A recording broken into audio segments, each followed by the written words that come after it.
At the beginning of the movie, we see Annie sleeping in her bedroom. Just then someone opens her closet door and a manly voice calls her name. Annie wakes up and thinks it's her daddy, but an eerie growl scares her and causes her to start crying. The closet door then opens and an evil presence moves closer to her saying it's her daddy. Just as she starts to scream, we hear a crunch and see a shot of blood splatter on a nearby photograph. We then see Sadie, who is upset as her mother Cara has recently died in a car accident. She lives with her little sister Sawyer and their therapist father Will. Will is getting ready to drop his kids off at school when he sees Sadie dressed in her mother's dress, and he says it looks nice on her. When she gets to school, she meets with her friend Bethany, who welcomes her back. Sadie thanks her for talking to her as everyone else is just staring at her like she has some kind of disease. Natalie then comes there with some other girls and says she thinks it's not a good idea to wear her mom's dress as it seems like it might make it harder to move on. Sadie calls her a bitch for her bullshit, leading to Natalie shoving her and spilling rotten food all over her dress. Meanwhile, a disturbed man named Lester Billings visits Will and says he needs to talk to him. Will says he doesn't see anyone without an initial phone consultation, but he says if he doesn't tell somebody, he doesn't know what he is gonna do. Will agrees and listens to Lester's story, and as he sits, we see him looking at the closet, and he asks him if can he shut the door. Lester then tells him that he killed his kids, one at a time, and he came to him cause he thought that he might understand, as he saw the story about his wife in the paper. Will asks him what was he saying about his children, to which he tells him that his baby girl died from SIDS, and his next 2 kids died within a year of the first, one right after the other. Will ask him from natural causes, to which he says nothing natural about it. It sucked the life right of them. Even if the first one was an accident, it still made them susceptible. He doesn't know what exactly it was, but he only glimpsed it once, before Annie's neck broke. Before they died, he thought it was just their imaginations getting the better of them, and his oldest did try drawing it for him. Will checks it and asks him what is this supposed to be, to which he says it's the thing that comes for their kids when they are not paying attention. Will gets disturbed and says he needs to use the restroom, to which Lester gets up with him and asks him does he believes him. Will says he does, and then leaves there saying he will be right back.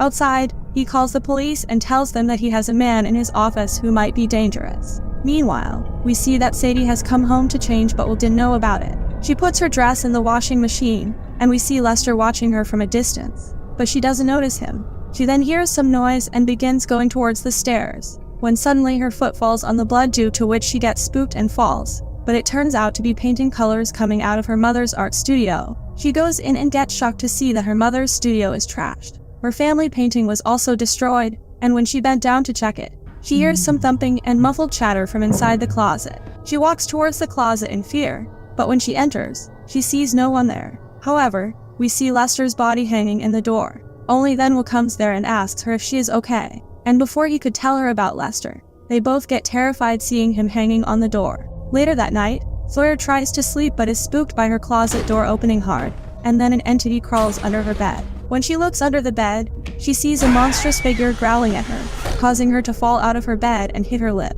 Meanwhile, we see Sadie watching a video about how to contact the dead. She tries to do it, but only then Sawyer comes there and tells her that there is something in her room. Sadie says she was just having a nightmare, but when she goes to her, she finds that she is bleeding. She then goes to her room and tries to take out her tooth that wasn't coming out on its own. She says she is going to count to 3, and then slam the door, but it slams on its own causing the tooth to come out and they get spooked seeing this. Sadie hugs her seeing that she is crying and hums to calm her down. The next day, the Harpers visit another therapist, Dr. Weller, to discuss their grief and trouble moving on. Sawyer mentions seeing a dark thing, to which Weller says that when there are scary things they don't understand, their minds try to fill in the blanks, but they are going to work on that together. She then tries an experiment where Sadie and Sawyer are in a dark room with a red light on. She says this light is gonna be completely solid, and then gradually it's going to start flashing, slowly bringing the room down till it is totally dark, so she can see that there is nothing to be afraid of. The light then starts turning on and off, due to which Sawyer begins getting scared, and after a while, she gets spooked to see that entity crawling on the ceiling and screams as it comes right in front of her. The lights turn on and the doctor tells her that it was only her imagination, but they find that she has wet her pants. Later, Will apologizes to them, saying he should have never let that man in their house. Now that night, Sadie goes to Sawyer's room to check if she is doing okay and tells her that it's all just in her head. However, when she comes out of her blanket, she finds no one there and the door of her closet is open, and then someone knocks on her door. She comes out to check and the bulb of Sadie's room explodes, and only then the demon says it's not real. Meanwhile, Sadie listens to a recording from the session between Will and Lester, and during this, she finds a notepad under a sofa in Will's office and notices that one of the pages has been torn out. Here Sawyer hears a female voice humming a song, but only then a demonic voice calls her name. She rolls her nightlight down the hall, and after a while, she hears it get stopped. The monster then appears behind her and her broken light hits her foot. Here Sadie scribbles over a page with a pencil, and gets spooked to see the same monster that has been haunting her sister. She then picks up the recorder and hears Lissel apologizing to his kids for not believing them. He then screams to get away from her, due to which she gets terrified. Later, the light of the kitchen explodes and she sees liquid filling in it, and then she gets a glimpse of that monster watching her from the darkness. However, when she opens the fridge door, it disappears from there. Only then does Sawyer come there and accuse Sadie of trying to scare her, but she gets scared seeing that sketch on that notepad, and when Sadie asks her is this the thing that she has been seeing, she says yes. The next day at school, Sadie asks Bethany to give her a ride to the Billings home, but it looks abandoned, with garbage everywhere. Sadie enters the house but finds no one there, so she writes her number on the fridge. Now while she's going back, a light in the house begins flickering. She goes in and fixes the light and then finds that the walls of the house are covered with strange roots-like things. She goes upstairs following it and sees that the entire hallway is filled with candles, and she also finds some photos on the wall there. She then hears some noise from a closet, and as she opens the door, a Polaroid camera clicks her picture, and as the photo develops, she sees someone behind her. Only then did Rita ask her if this was some kind of dare, to which she tells her that her husband Lester came to see her dad. She then shows that drawing and asks her what it is, but she crushes it and says she should pray to God she never finds one, and asks her to get out of there before she gets herself hurt. Sadie tells her that her sister saw it, to which she tells her it goes after the hurt and the vulnerable, follows you wherever you go, until you are all gone, and her children called it the boogeyman. It likes to play with its food, scare them to death, and it can even talk like them, and it needs the dark to stay hidden. She then sees the boogeyman and asks Sadie not to move as it's right behind her. Rita fires her rifle, forcing Sadie to run back to Bethany's car. Sadie goes back home and gets annoyed with Sawyer talking about the boogeyman. She shuts the door and hears a knocking.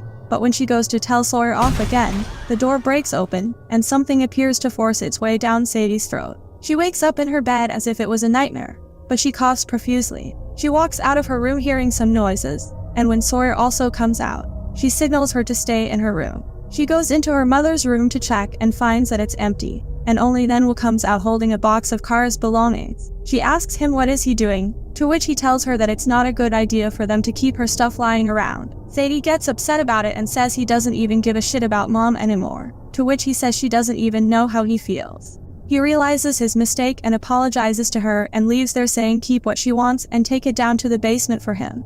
She takes the box downstairs and finds other old belongings, like her mom's lighter, and a video camera featuring a clip of Kara and Sadie when she was a baby. She then tries to contact her mother's spirit using her lighter, and only then she hears her mother's voice saying she has a terrible voice. She goes to that side to check and finds her mom standing in the darkness, but as she turns on the light, she disappears from there. The next day, Sadie invites Bethany, plus Natalie, and 2 other girls, Cassidy and Ann, to her house to hang out. But they get bored after a while until Sadie tells them she has actual drugs. She takes out a box that she found in her mom's belongings and then they smoke a joint. Beth passes the joint to Sadie, but as she takes a puff, she starts coughing too hard. She goes into her room and pulls out what seems to be a string and gets shocked to see that it's the same string that she used to pull Sawyer's tooth. Only then does Bethany come to help her, but Natalie makes things worse by recording her on her mom's camera and asks her if can she show them the closet where the man hanged himself. She brings them there and tells them that he was right around the back of the door and finds those root-like things on the walls there. Suddenly Natalie shuts the door and tells her that it's called exposure therapy. As she tries to get out, the boogeyman haunts her, and then she hears her mom's voice saying she has a terrible voice. It then appears again and begins moving towards her, but the girl opens the door. Sadie comes out and they ask her if she's okay, but Natalie says she is just being dramatic. Sadie slaps her for this, but Bethany tells her that they were trying to open the door but it would not, to which Sadie shoves her saying she is such a liar,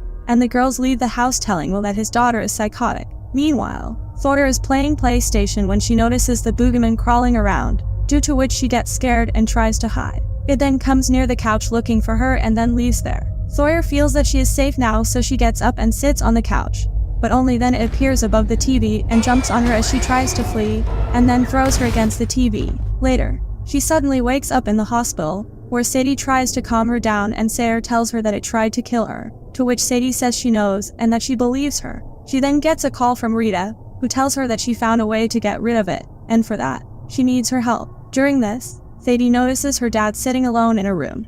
So she goes to him and asks him what he is doing. He tells her that they bought car here after the car accident. And now Sawyer, he blames himself for this, saying that he didn't do enough to help her process it, so now she is having these manifestations. Sadie says they are not manifestations but real. She saw something tonight in the closet, but it was really dark in there. Will asks her where she hid, because he could smell weed on her, to which she says never mind and leaves there, saying he never listened to her. She then visits Rita, who tells her that if it's a weakness it's drawn to, then they have got to show its strength. She asks her to watch her step, as she has installed spring-loaded firing pins. Sadie asks her if she thinks she can kill it. She attacks Sadie and uses her as bait to lure the boogeyman out. However, she tells her that she won't let anything happen to her, and then she turns off the lights. Sure enough, boogeyman emerges, and as he enters the room, the candles there begin to blow out. Now as he jumps, one of Rita's trap fire shotguns at his face, due to which he faints and falls down. Rita comes out to check and shoots him again, and says she told him it could be killed, but only then it attacks her and rips her in half. Sadie frees herself and tries to escape while the boogeyman chases her, and manages to get out of the house. She then gets a call from Will, who tells her that they just got back. Sadie tells him just go back to the car and go somewhere bright with lots of people, but meanwhile, Will enters the house and Sawyer sees the boogeyman there. The boogeyman pulls them in, and Sadie runs towards the house to help them. She returns home and manages to find Sawyer and asks her where is Dad,